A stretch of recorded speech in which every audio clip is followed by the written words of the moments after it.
careful of. I think the TUC's call is in the right direction. I believe the Ministry of Finance should be able to look at this.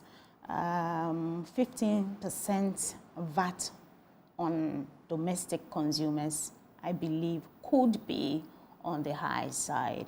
It's either it's reduced or even taken off altogether. That's not to rate or underscore the importance of VAT or the importance of tax. In developed countries, they rely largely on tax to develop their countries.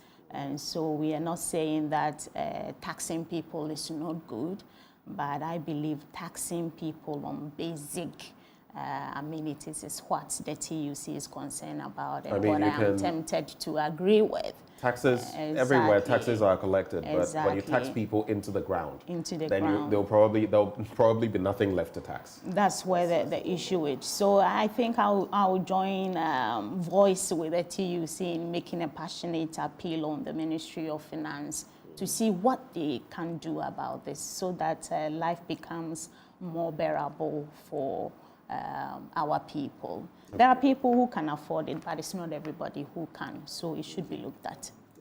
Even currently, I mean, when I purchase credits for my meter and the few gadgets I use, when I look at the consumption rate and how quickly the money is done, and the VAT and the badia, it's... I have a friend who bought credit, and after a few days or so, it got used up, and he was asking whether there was a problem with the system. There's no problem with your meter. It is what it is. And so I think that it should be looked at. That's one area. Can we check out the IMF's projection in the new finder? IMF's 15% inflation for 2024, unrealistic. Maybe you could look at Professor Lord Mensah's bit quickly. That's on page 2. Okay. Page 2. And then a respected figure in finance and a professor at the University of Ghana Business School, Professor Lord Mensah, has voiced skepticism about the International Monetary Fund's recent projection of a 15% end-of-year inflation figure. The IMF forecasted a gradual decline to 8% in 2025. In an interview with the New Finder, Professor Mensah expressed his reservations, deeming the 15% year-end inflation prediction as unrealistic. He pointed to certain factors that, in his view, would hinder the realization of the IMF's projections. According to Professor Mensah, there are factors that will impede the realization of what the IMF has predicted. He stated that the pass-through effect of the revenue enhancement measures within the IMF program itself had a way of resulting into a price build. If you introduce taxes, the businessman will not absorb the tax. It will come through price increase to the consumer, so that at the end of the day, it is a way of increasing prices on the market, which will become inflationary. Professor Mensah explained. He explained further that the resumption of the country's debt servicing could force the exchange rate into levels that will trigger inflation, any pressures, because ours is import-driven economy, and once the dollar rises, obviously, prices of imported products, including petrol, go up, which will feed into other things. Right. Yes. Okay, so interesting dynamics there. Any quick take on that? Yes, so the IMF is giving us a projection, and then the experts are passing their comments on it. They say it is unrealistic based on certain factors. We have an import-driven economy, and so issues of inflation can go up and down depending on prices on the market, and especially when there are price increases. The businessman, definitely they will not absorb it, no businessman wants to lose profits because of tax. The tendency to pass it on to the consumer is there. And when it is passed on, these things push inflation. And so he believes that because of the nature of our economy and the way we do things here, that projection is unrealistic. And I believe he has a point there. Okay. Let's get into some other stories very quickly. The Daily Guide newspaper. Judgment Day for coup plotters, and coup in inverted commas. We know those who have been mired in this, and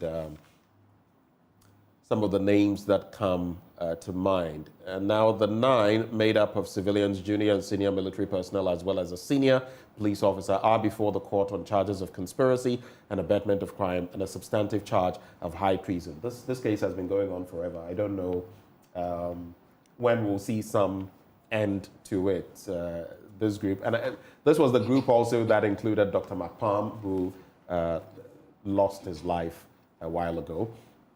EC proposes November for elections. Now, the chairperson of the Electoral Commission, Mensah, has advocated moving the presidential and parliamentary elections from December to November. She also wants the election day to be designated as a national holiday as part of the proposals for the change in timetable for the national elections. The EC boss made the proposals during the Inter-Party Advisory Committee meeting held on Monday, January 22, 2024. Then, Nam1 pulled gun on us, that's according to a witness, and constituents highly rate Stephen Amwa. There's also man kills 3-week-old baby for rituals. Very, very, very sad situation. Pathetic. So here's what I'm going to run by you, 2 or 3 quick things. Constituents highly rate Stephen Amwa. I mean, this you can choose to stay away from. There is the Inshiaeso Constituency Development Initiative, and they conducted this survey. What I find interesting about it is the fact that while he's being rated highly here, 48.9% of respondents, mostly youth, assessed his performance as very good, with 21.3% rating it as excellent. Yet only yesterday we were looking at Global Info Analytics and their survey, which points to the fact that in terms of his approval rating, for those who say they'll vote for him, those who were spoken to were about 450. You would notice that 21% said they would, and then a certain Kennedy Kwesi Kankam has 5%, George Odum 25%. Now those who are undecided, a whopping 29%, and those undisclosed 44%. So which one will pan out? This one by Global Info Analytics, or the one conducted by the Inshiaeso Constituency Development Initiative? Only time will tell. But then EC proposes November for elections. You've just heard that story. What do you make of it? The SDA recently called for the date to be changed because it falls on their Sabbath. I've expressed my thoughts on this already, but what do you make of it? And shifting it to November, will that solve the problem? What if it falls on a Saturday or Sunday in those days as well? What happens? That's a big issue.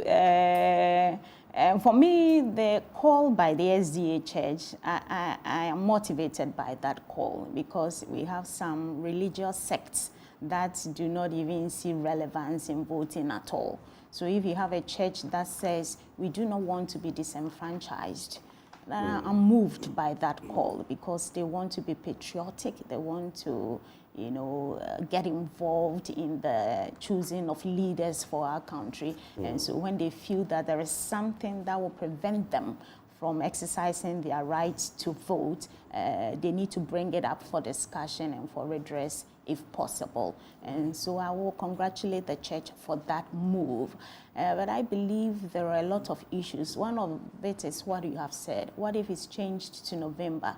As the years go by and the months and the days evolve, You know, you can have a December 7th or a November 7th falling on a Monday, a Sunday, or a Saturday. Right. These issues could come up time and again. And would we go back any time to review our laws to be able to make time for such sects or religious sects to be able to vote? But I believe that we still need to pay some attention to that call. Is it possible for us to give a range of days within which we could hold the election, so that when it happens to fall on a day which is not favorable to the people, we can immediately move to exactly. Right. So we need to consider that and give the EC some leeway to be able to make necessary arrangements when we are faced with such challenges.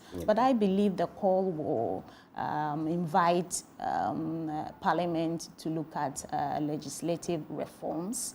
And I'm asking myself, would they be able to get the numbers, the votes they need in Parliament to be able to pass this through? But I believe we need to pay attention to what they've asked for. The Ghanaian publisher, that's how I wrap. Afenyo Markin donates 300 bunk beds to Winnie Sek. If the numbers were containable, if I may put it that way, and if we were doing the right thing, probably MPs wouldn't have to do that. Etiwa East holds Abana in high esteem, and Tampoli confirmed as Gushegu NPP parliamentary candidate. I just want you, in less than a minute, if you can manage, how are you funding your campaign? How are you bankrolling your campaign?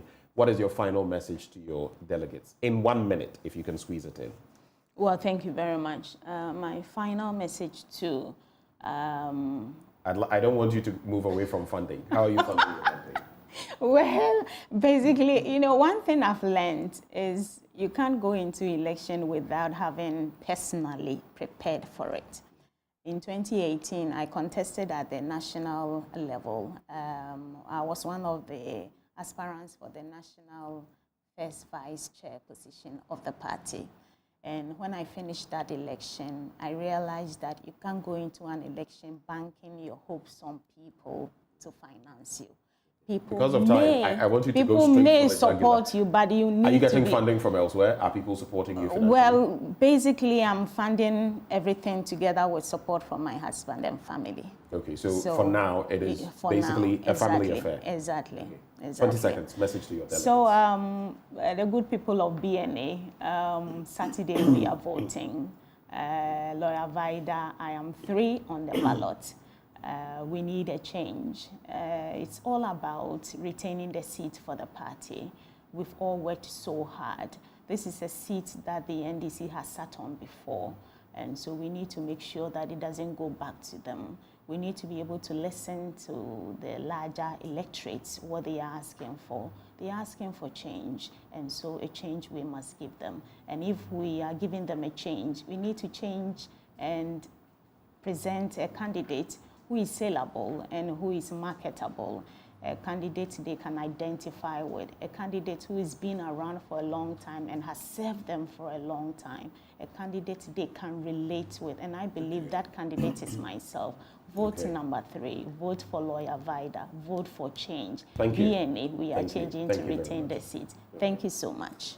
And that is Vida Ajokum Echampong. She is the MPP's parliamentary candidate, hopeful for Botiano, English, Amanfro constituency. We'll be heading into sports shortly, but this segment brought to you by Endpoint Homeopathic Clinic. They're offering you prostate screening if you're a man and fertility screening if you're a woman, all for free.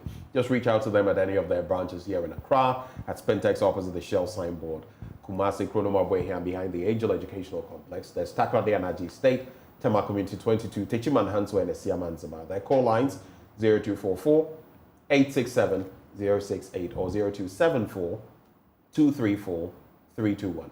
Endpoint Homeopathic Clinic, the end to chronic disease. Sports is up next.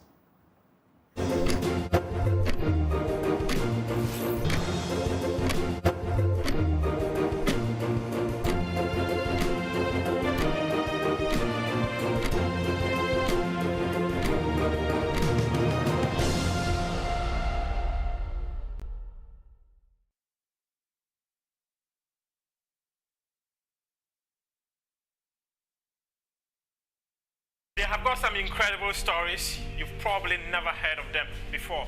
If you are better than the coach, then you should have been the coach. Then. You ever knelt down to beg a coach to take Suleiman Tari to a tournament? Yes. In 2010, I did it. Milo asked you to sign for his agent and you refused? Yes. Mufti, at a point, nobody wants to come and play for the Blasters. Since 2008, semi-finals, finals, semi-finals, finals. If we continue like this, I can assure you and I can bet you. Anything happen negative concerning the team, it's me. What is deeper poor? Porter. Can he still win a world title? With my experience, it's a no-go area. You've come across a lot of featherweights. And Isaac Dogbe do not match them at all. First of all, I think the GBA itself need a lot of schooling. Expect him to lead the charge. If re-elected, it means that Ghana football will crumble. Is that what you're saying? We are in debt. If that is what is in his mind, then tell him he should stop it. They have to clean their heads. When the voice is Jamata in Ghana Sports speak, they speak here on Prime Take every Saturday at 7:30 p.m. on JoyNews.